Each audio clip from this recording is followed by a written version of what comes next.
মহারাজজি, খ্রিস্টানরা এসে আমাদের হিন্দু সমাজের গ্রামে গ্রামে ঢুকে বার্তা দিচ্ছে ধর্মের জন্য।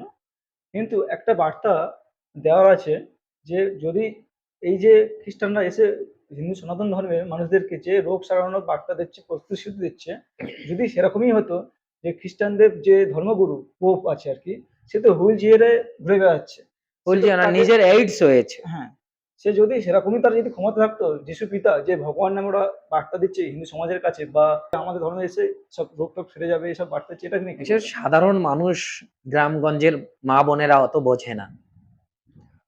তাদের জন্য এই একটু আগে একটা প্রশ্ন করেছিলেন, আমাদের ব্রাহ্মণদের অনেক বড় ভূমিকা রয়েছে হ্যাঁ, সমাজের, আমাদেরও সকলের রয়েছে। গ্রামগঞ্জের মা বোনেরা সহজ সরল, একদম মাটির মানুষ, তারা অত বোঝে না। আচ্ছা, ওরা বলে যে যীশু খ্রিস্ট যেখানে জন্মগ্রহণ করেছিল জেরুজালেম, বর্তমান ইসরায়েল, তাই তো? হ্যাঁ, সেখানে কি কোনো হসপিটাল নেই? সেখানে মানুষের রোগ হয় না? এই এখন এখানের যে মানে ধর্মগুরু পোপ, তার নিজের, আমরা জেনেছি যে তার ক্যান্সার অথবা এইডস নামক যে মারণব্যাধি হয়েছে, তাহলে সে তার থেকে মুক্তি পাচ্ছে না কেন? কখনো সম্ভব না, কখনোই সম্ভব নয়। উদ্দেশ্য ওইটা নয়। হিন্দু ধর্ম থেকে খ্রিস্টান ধর্মে নিয়ে আসার ওদের একটা গভীর ষড়যন্ত্র চলছে। কারণ একটাই, ব্রিটিশরা চলে গেছে ভাবলে আমাদের ভুল হবে। তাদের যে বীজ পত্তন করে গেছিল, তা দিনে দিনে মহীয়রূপ ধারণ করছে।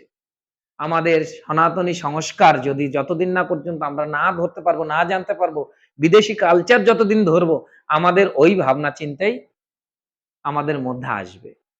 আর এই বিশেষ করে মা বোনদের উদ্দেশ্যে বলবো, হাতে তালি দিলে আর আমাকে ভালো করে দিতেই হবে বা দিয়েছে, এইরূপ চিন্তা ভাবনা করে আমাদের দেবতারা কোনোদিন রোগ ভালো করতে পারবে না, এই ভাবনাটা করবেন না। এটাই সাধনা। যে একজন ডক্টর যখন ডাক্তারি পড়ে, তার কত সাধনা, 5 বছর 7 বছরের সাধনা, সে ডক্টর হয়। তারপরে সে সমাজে এসে চিকিৎসা দিয়ে, মানুষকে পরিষেবা দিয়ে, তার যোগ্যতা অনুসারে সে সেই রোগ নিরাময় করে। এই মেডিসিন সমস্ত ভগবানেরই সৃষ্টি, বিভিন্ন গাছ গাছড়া থেকে তার নির্যাস নিয়ে তবেই ওষুধ তৈরি হয়। এই পৃথিবীর বুক থেকেই সবকিছু নিয়ে তবেই এই মেডিসিন, অর্থাৎ সাধনার ফলস্বরূপ আমাদের সেই জিনিস দিয়ে আমাদেরকে রক্ষা করে। অতএব সবকিছুর উপরে ভরসা রাখুন। অনেক জায়গায় এখানে দেখেছি, অনেকবার দেখেছি যে ক্যান্সার হয়েছে, বলছে আপনি কোনো কিছু করতে হবে না, যিশু দাদার প্রার্থনা করুন আর সব দেবতাকে ফেলে দিন। যারা যারা দিয়েছে অচিরেই তাদের ধ্বংসত্ব প্রাপ্ত হয়েছে।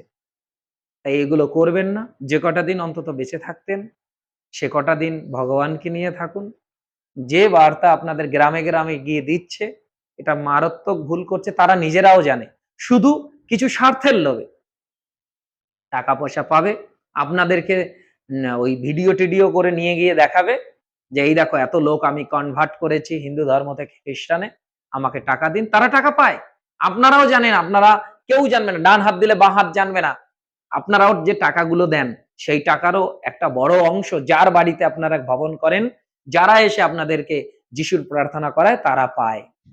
অতএব আপনারা বুঝতে পারছেন না, আপনারা ভগবানের প্রতি ভরসা রাখুন, বর্তমান চিকিৎসা জগতের উপরে ভরসা রাখুন, আপনাদের অশেষ কল্যাণ হবে। ধন্যবাদ।